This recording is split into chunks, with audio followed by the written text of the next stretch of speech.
Before President David Granger headed out to New York, the president along with a team met with opposition leader Bart Jagdeo at the Ministry of the Presidency, where issues like the border controversy among other matters of national interest were discussed, in addition to talks on the setting up of 5 bodies: the Budget Committee, Agriculture Committee, Border Committee, National Unity Committee, and a Security Committee.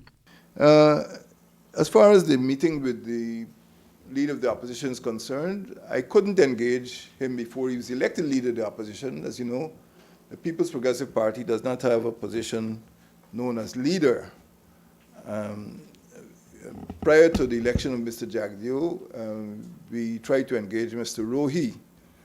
And for example, when the territorial matter came up, we invited him to a presentation, and he gave us a certain answer which I wouldn't repeat in public.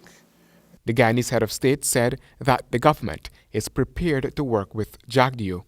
We have established what I would call a high-level contact. So whenever he needs to be contacted, he is contacted and he does respond.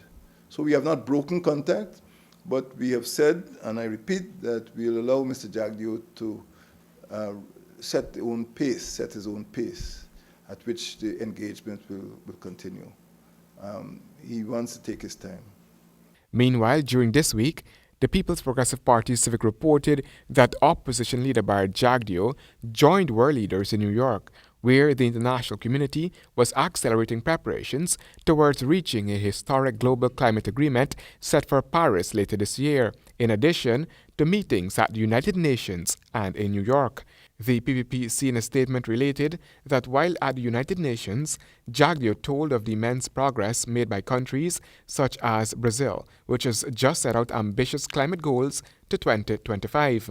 In this regard, President David Granger was asked whether the undertakings by Jagdeo should have been pursued by the government instead of the opposition leader. We'd be very happy that he's come over to our side. He's starting to see the light.